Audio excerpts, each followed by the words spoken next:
Hello, and welcome to another episode of my Not Your Average Bible Studies. My name is Allie with A. Marie Speaks. This is going to be session 22, and today is Sunday, April 27th, 2025. If you're new here, welcome. Thank you so much for checking out my channel and this video.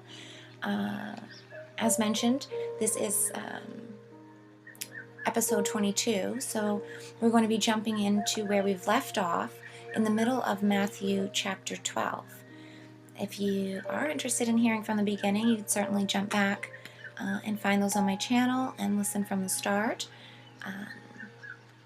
Today, the topics discussed at the end of 12 are so rich and so transparent about the workings of truth and honesty and telling our truths and how powerful that is, then I think I might not give too much of preambles as I might talk a lot throughout.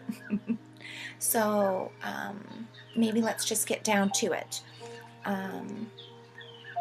Please know that if you are new, I have tons of, well, not tons of, but probably 4 or 5 different prerequisite sort of disclaimer videos around why I'm doing this, around what my background is and where I'm coming at this from. So if you're intrigued by those types of things, you could check my channel out, or I'll try to put a link in the description or the comments if this is BitChute of some of the earlier sessions where I went over those types of things, if you're interested. Like I said, for today, maybe we'll just hop in where we've left off, which was at verse 34 in Matthew 12. I think I'll read 34 over again, since if you listened to 21, then you know 34 is one of my favorite verses. I just love the way that he speaks sometimes. And perhaps I won't get it. Okay. Not like it's verbatim, but it's anyway. O generation of vipers, how can ye, being evil, speak good things? For out of the abundance of the heart the mouth speaketh. And I spoke a little about this right at the closing of 21, but just to sort of set the stage here and rekindle service, positive alignments, true working and transparency that honors positive productivity, that honors the whole, that sees all aspects of happening as a reflection of the great whole, deserving sovereign respect, just as you yourself, the separate entity that you are, would like to deserve and honor your own personal sovereign respect, space, privacy, power, and all of that, right? So if we honor those things within ourselves, when we speak, our words come from within, right? When we are dishonoring that, and Jesus is very clear in numerous times about pointing out the malalignments, the inverted negativities happening within sort of the old traditions, within the old world, within the Old Testament, and all of the Pharisees and the Sadducees and all of these structures that are in place already. You know, much like we are birthed into this world with the matrix overlay kind of rat race, big business industries and all the global whatever happenings already at play here. You know, the structures and the architecture is already here with managers already in place working those things. So of course they must have bosses and CEOs that set the infrastructure in place. I mean, you know, businesses don't just form out of nowhere. Systems don't just happen. They're designated by creator consciousness, right? And so I just love how he's so plain as day and bluntly says to them, the rules and laws that you're quote unquote following, first of all, you hypocritically follow those laws. Secondly, the laws that you're choosing to follow are diverted, inverted, and distorted versions of the original one law, the original first commandment, the only one, right? And Jesus has numerous times tried to explain to people and show people how this first, the original law of one, love all others as you love the great source, Father, God, the ultimate purpose here, truth, the organic, all of those kind of things mean the same thing. And when we honor one, we honor the other. When we know that, right? But when we choose to divert that and segregate our service, cut something off and say, no, it's this before that, and that's what they do. And they in themselves with their chosen people aspects. The footing is pillared to begin with. You've created a hierarchy, and then you wonder why everything's negative, right? And Jesus so plainly says that, right? You speak out of the abundance of your heart. Whatever's inside of you is what creates the words. So how could you expect to be speaking truth when everything within you is based off of lies? Into 35, right? A good man out of the good treasures of the heart bringeth forth good things. An evil man out of evil treasure bringeth forth evil things. But I say unto you, that every idle word that man shall speak, they shall give account therefore in the day of judgment. For by thy words thou shalt be justified, and by thy words thou shalt be condemned. And I really feel here, especially,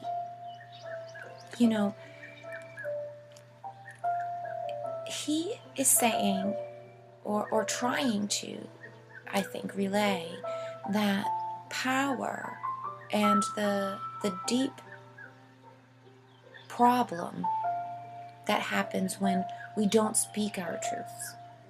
When our true intentions, our thoughts and emotions within ourselves, the truths that we know inside of us, we choose to alter, taint, filter, bend, or change those into other words and speak words with a purpose directed to hide or circumvent or change in some kind of way, alter, adapt those inner truths to some kind of external thing that's different. And when we do that, and when we live our lives doing that kind of thing, I think that's what he's saying. For thy words thou shalt be justified, and by thy words thou shalt be condemned. It goes a lot deeper than just, lies are bad, or something like that. It really, I feel, speaks to the energetic alchemy at work and the understanding about what the mind-body-spirit complex really is, prismatically speaking. In dimensionality and physicality, there is light and shadow. There's transmutation and change happening within us. There's refractions of light and changing of perspectives and directionality and emotions. All of these things that tell us that we are built to change and move and morph, right? It's about how honestly that we go through doing that with ourselves, and how transparent we choose to relay those happenings and actions with others. And then what's the intention of your translations? Is it that you are translating them to try to gain control and manipulate others around you to force your will and desires into the external happenings? Or is it an intention to be understood and seen and loved and accepted? Or to see and accept and hear another? That these alterations, changes, the things that come through. How do your exchanges come through? This is why systems, for me, is such a prevalent discussion, and it has been such an amazing working for me, and opened up my entire life and really helped me come around spiritually. in sort of exponential growth, I feel, through this, transparent work of finding my own truths, speaking my truths, honoring them, no matter where they pop up on the gradient, whether they're black, gray, white, whatever light or dark essences, feelings, negativities or positivities, wherever on the spectrum those impulses pop up, to accept them and see them, and then to say, hey, why are you that way? Exactly. And hear what they have to say. Not to try to force a backstory or force healing or to change or to get something out of it, but merely to hear why they are that way. What has caused that? And I think when I've had that intention coming towards my own issues, wrinkles, shadows, I find the key to healing. There's a hand extended. There's help needed. And I find myself a capacity to be the helper. And it's an amazing work. And sometimes, I'm the one reaching the hand and I find a helper to help me, capacity of a friendship like Jesus or God or my higher self, Mother Earth. Maybe it's times it feels like an ancestor or someone in spirit like I knew my grandmother, or even a friend or someone who I know is alive still, but I feel their energy, in a moment extended to me, and an astral hug of sorts, support sent to me. We all are exchanging things all the time, and we're capable of doing these things, and if we have a receptivity to them and we open our eyes to them. But when we close ourselves off and we stand in a cattle corral and we need to be told when and where to eat and when to go in and follow the herd and this is that, we seemingly forget the organic pathway. And now I've seemingly kind of forgotten my standpoint of why I'm here today, which is actually read the scriptures, right? So maybe let's just skip back to it. Sometimes I hear these, clear-cut, sort of systematic commands about how to get clean productivity, how to have a good optimal system working for you, and it's in a different language. And so I really want to translate. I really want to change the angle of the focus of the camera and say, oh, from this view, it's the same building, it's the same whole property, but here, look at it from over here, because this is the way I've been looking at it for so long. Or this is my walk up to it initially,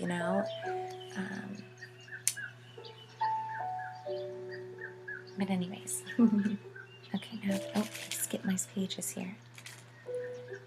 Pick back up at 38. Then certain of the scribes and of the Pharisees answered, saying, Master, we would see a sign from thee. Now this is interesting in itself, right?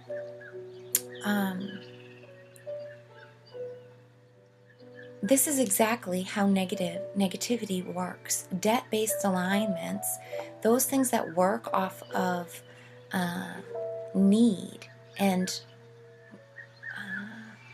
lack, they have certain hurdles, gates, doorways that have to be met, these channels that sort of check off on their boxes and their instructions that say,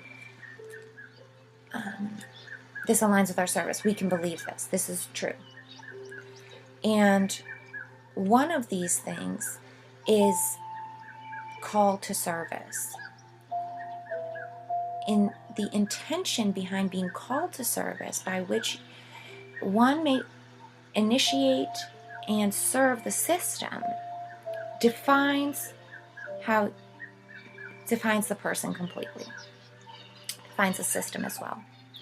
And so the system here, in an example, right, is their set rules say that if you are working underneath the umbrella of our idol, our depiction of God, who we consider to be the master of this reality, all of our laws and all of the rules say that when he is called upon, that he will appear. all of them say these certain given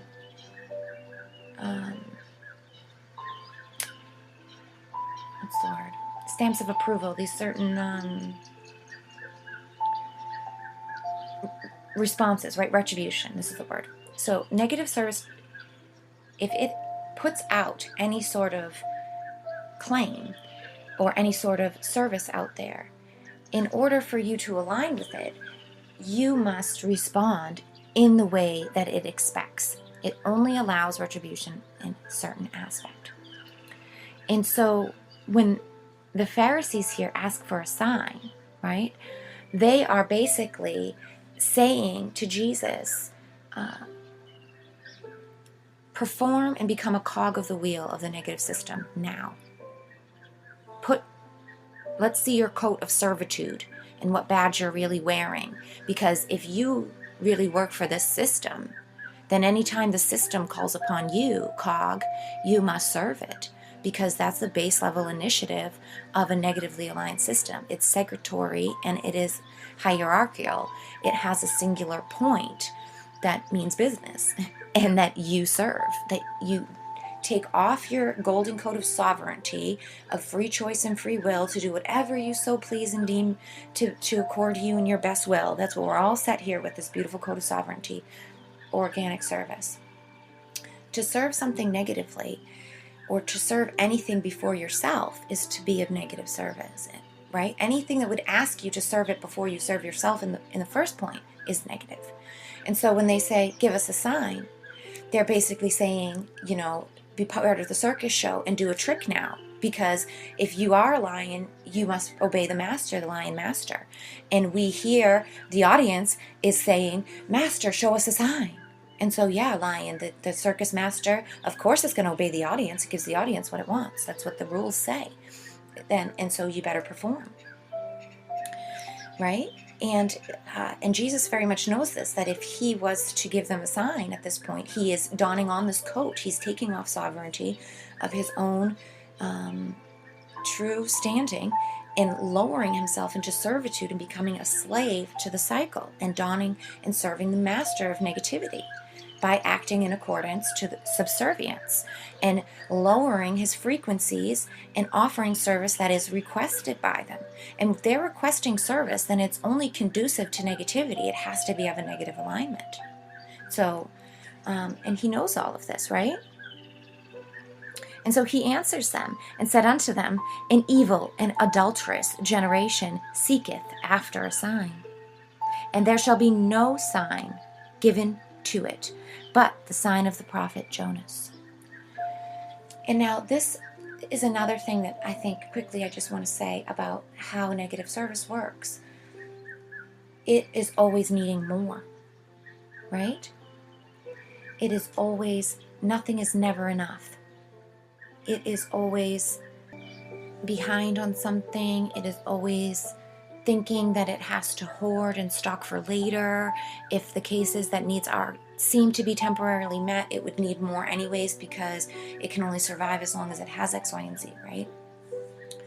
And knowing that kind of base level truths of operations, of course, and then seeing how generationally, culturally, socially, even in the homes and even in these very individual truths that are being told,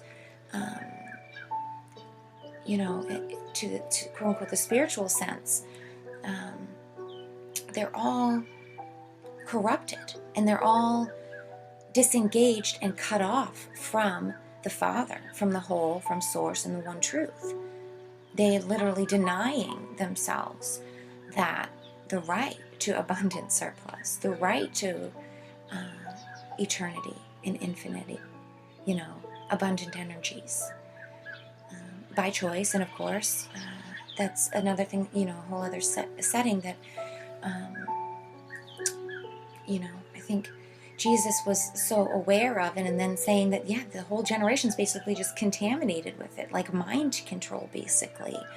And that, of course, you'd seek after a sign. Like, he's saying, of course, those of you, you're evil and adulterous. You've cast out the Father. He's right in front of your face all the time, and you deny him, so of course you're going to ungratefully ask for this sort of external validation of what you believe is now your truth. And if it doesn't give you what you want right now, like a bratty 3-year-old, it's not true, it's not right, it's not the God, it's not your God. It can't be,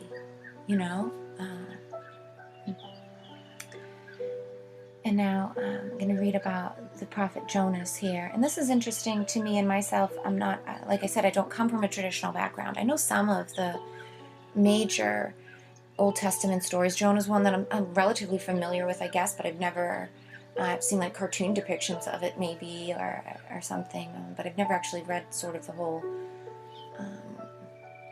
wherever it appears. I can't claim to know that.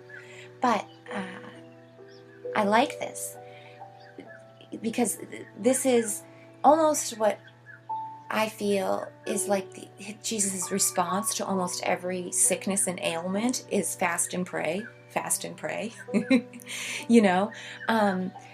Jonah in the whale is almost like a really externally made visual metaphor and storylining that is about what fasting kind of is, a total cut off, exile, and taking in nothing else, in itself, right? Just a blankness, just allowing nothingness to come in, and then trying to, as you take in no more input, as little input as possible as you can to the mind, body, spirit vessel, you build up the power of prayer, or frequency of unconditional love, acceptance, harmony, all of these wonderful high vibration feelings, in a meditative state. Sort of nurture and support your entire mind, body, spirit vessel with those things, instead of external nourishment or external gratification or distractions. Or in the case of fasting in itself, a very other 3D metaphor to that is in food. But anyways, into 40. For as Jonas was 3 days and 3 nights in the whale's belly, so shall the Son of Man be 3 days and 3 nights in the heart of the earth. I thought that that was so deep. And again, I'm sure there's a lot of different sort of esoterical or occult background. There's like conspiracies as to what all this kind of stuff means that I'm not exactly familiar with, that I can't touch on right now. But if you know anything, I'd love to hear them. Like I said at the start, any of those little insights, feel free to leave comments or send me emails or messages over on Telegram about these things. I'd love to hear them, or any links to people who talk about stuff like this. I'd love to sort of see what people say. What do they think Jesus is really meaning here? What's he implying? What is 3 days and 3 nights in the heart of earth? Is that 300 years? Is that 3 generations? Is that literal, like they say about the sun stopping? And is he merely referencing sort of with a forecast and a premonition about his own crucifixion and rebirth? Is it all one and the same, trying to then maybe showcase through different points this same one truth, that God always returns, that it is cyclic, that there is intelligent design and purpose to all parts of the whole, dark and light, pauses, stillness, movement, catalysts, all of it? I'm not positive, but I hear some things, some potentials in there. 41. The men of Nineveh, again, I'm probably totally, oh my gosh, massacring this, isn't it? Shall rise in judgment with this generation and shall condemn it, because they repented at the preaching of Jonas, and behold, a greater than Jonas is here. The queen of the south shall rise up in judgment with this generation, and shall condemn it, for she came from the uttermost parts of the earth to hear the wise Solomon, and behold, a greater than Solomon is here. When the unclean spirit is gone out of man, he walketh through dry places, seeking rest, and findeth none. Then he saith, I will return into my house from whence I came out. And when he has come, he find it empty, swept, and garnished. Then goeth he and taketh with himself 7 other spirits, more wicked than himself, and they are enter in and dwell there. And the last state of that man is worse than the first. Even so shall it be also until this wicked generation. While he yet talked to the people, behold, his mother and his brethren stood without, desiring to speak with him. Then one said unto him, Behold, thy mother and thy brethren stand without, desiring to speak with thee. But he answered and said unto him that told him, Who is my mother, and who are my brethren? And he stretched out for his hand towards his disciples, and said, Behold, my mother and my brethren. For whosoever shall do the will of my Father which is in heaven, the same is my brother and sister and mother. And wow, that is such deep words, such strong teachings on a multitude of levels here.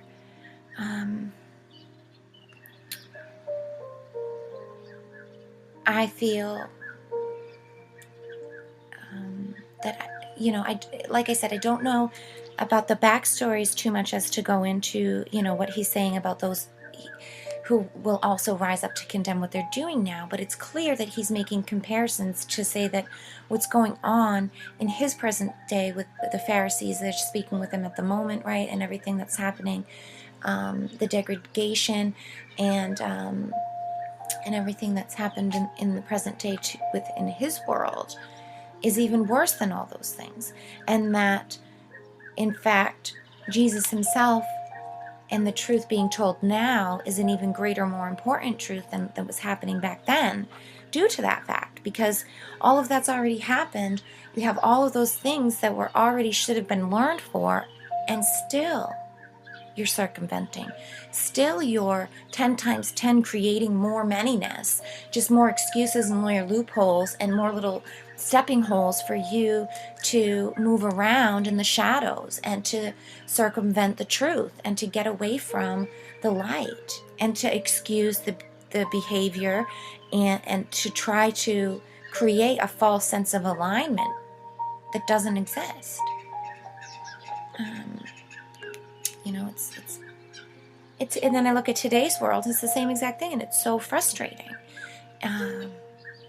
I see in myself, this is a big reason why I'm not a part of any kind of traditional gatherings or religions or any kind of community things or anything like that at this moment, at this time. Because everything that I see and everywhere that I have gone and exposed myself to or seen depicted is straight hypocrisy. Negative alignments, negative service, the systems out there are incorrect. And any time that I try to bring things up causes a great inflammation. You get attacked. It's very hard to find equal footing and have sovereign conversations with people, without them putting arms up, without them on the offense, or even worse, literally attacking you. I'm sure many people understand what I'm saying and have felt the same way out there in the world these days. But hey, that's why podcasts.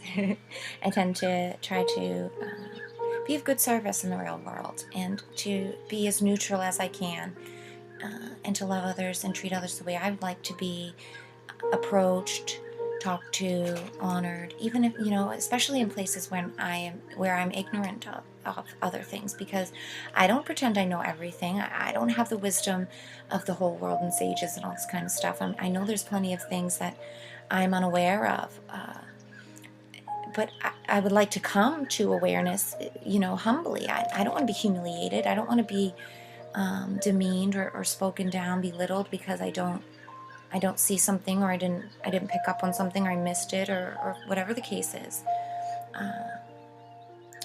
I would like to have those things kindly pointed out to me, or maybe not even at all, and to let myself know after the fact. Most people know after the fact an uncomfortability or a mistake was made, and there's their own sort of combing through that happens. And then if there is a conversation or some kind of confusion that needs to be talked through with another, then you feel ready to go do that and find clarity and help with another.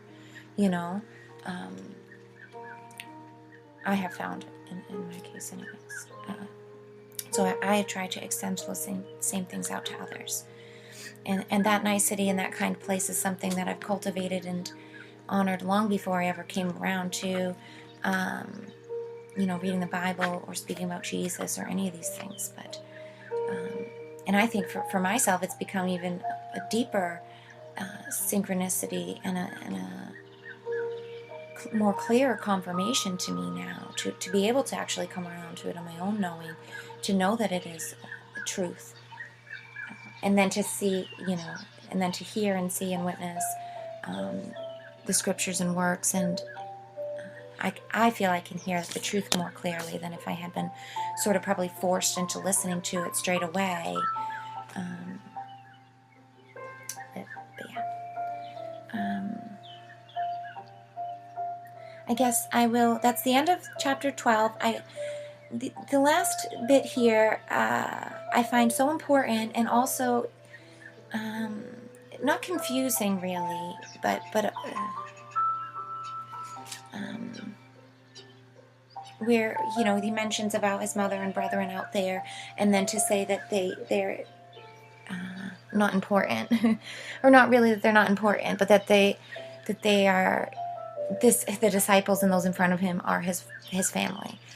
Those who stand with the Father and those who do the will of the Father. I'm wondering if that's more of sort of a message towards the Pharisees, and also more of an inside the parable and examples that he was giving, like when he's just speaking before about, the unclean spirit, the man that he's talking about, and what the world will be like, kind of when you have nothing, when you have only company of evil around you. It's interesting, again, how he says, even so shall it be unto this wicked generation. I think he's, speaking a bit towards not his disciples and his mother, so to speak. Especially where we see in the classic story of Jesus, his mother seems to be one of the Father, of the kingdom, I believe. But the thing that I'm going to sort of bring up here at the very end is sometimes we find ourselves in this sort of square off with our parents, with brethren, with our children, with our partners, with our parents, and what does that really, what does that really mean? Some people will say, oh, family's family no matter what. I feel like in my own world and in my own heart that, like I've said in other podcasts, sort of the truth is the Father. The true way, the one truth, the notion of that promise that is the one truth is what the word the Father means. And to love that more than anything and anyone is really what I feel, and I've spoken about this in some other scripture points in other chapters, that I feel like that's the message behind the words there. And it's very hard to do, to sort of own our own truths and to want to own the truths for others that are around us, who we love, or who are our parents, or, and we do get set against, and we do have these sort of contrasting disruptions, catalysts, problems. We get at ends and odds with those around us in our direct lives, our immediate families. But when we are willing to stand by truth, even when we're accosted or affronted, even when they ask us or put us at this divisional point, well, it's me or that. When we choose truth, and it really is choosing love over lies is what it is. And unfortunately, those people are asking or wanting lies, just like they're wanting a negative service. They're wanting some kind of attention or love that's in a negative frequency at this sort of requirement of service or retribution in a way that they're asking for, and they're only taken that way. And that's very unfair in the first place for them to even press upon another. And the fact that they would do that, sets it in a negative service. I'm sorry, it's evil. It's unfair, it's unloving, it's uncaring, and it's inhumane. It's anti-organic. It goes in inverted service against positive productivity, against the whole unit. And so when we choose to not invert ourselves, yeah, it's painful, it's hard, it tears at you, but that in itself is the greatest proof that can ever be ascertained in life. That is to stand in your own truth against all odds, to stand in the face of opposition for what you know in your heart is true. Not a stubborn stance in an ideology, not to be like the bull with your feet, or the donkey or ass with your feet in the ground while someone's trying to pull you to water, Not that, but this comes from righteous, subtle truth, the eternal burning gnosis within, that inner voice. When we have connectivity to that honors the whole and benevolent, positive productivity of the whole, that's a whole different stance in place.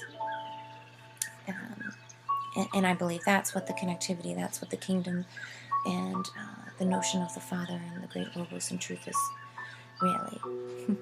So when we stand in that, when we unite with that, that's when we become brethren. That's when we become of the kingdom. That's as we are anointed with the truth and living in that light, no matter what. And in fact, that should be, hopefully is the honoring point that reflects back at that, if they are your mother, if that is your child, or your brother or sister, or someone close to you like that, you honoring your truth in such a strong way works sort of like a chisel in the inside of them on the lies that they have, blackened and tried to cover up their own truth, light, and their truth, sort of put a manhole cover over their heart, whispering out this truth. They don't want to hear it, but that's like a chisel, or it's opening it, it's the singing the melody of the song, that now they cannot deny that it's really there. And hopefully it will help them, give them the strength to uncover it, and then to live in their own truth. And then they, won't be asking or putting these infringements or making this sort of requests or whatever upon you that are negatively aligned in the first place. They'll seek the positive solution for themselves, and then they would become part of the whole. That's the whole thing. It's but anyways, I've sort of gone a little longer than I like to go on these, so I think I will leave it there. I've finished reading the chapter quite a while ago anyways. Mostly I'm just blabbing here my own perspectives. So thank you for listening today to those and to myself. I really do appreciate your audience. I appreciate everyone. If you're a return listener, thank you so much. I hope you'll catch me next Sunday. If you're new, I hope you've enjoyed it. Love to hear your impressions. And yeah, if you're looking for more, you can always find more content on my YouTube and BitChute channels, over on Telegram at Amory Speaks. I share daily tips on productivity, introspection, spirituality, happiness, things like that. Or you can find me directly on my website, amoryspeaks.com. Over there, I have not only things on my own personal endeavors and creative content, blogs and videos, services I offer and such, but I also have a tools page, which is freely offered always, third-party references, tips, and tools to outside sources that I've enjoyed myself on my own personal journeys across all types of different categories. So you could check out amariespeaks.com/tools to see links to all different subjects, teachers, and material if you're into exploring on your own journey in your own time. That's always there for you. Yeah, so thank you for your contribution to our collective. Thank you for listening to my, whoops, drop my clicker at the end to avoid the commercials popping up finally. Leave it there and have a beautiful day or evening. I will see you next time.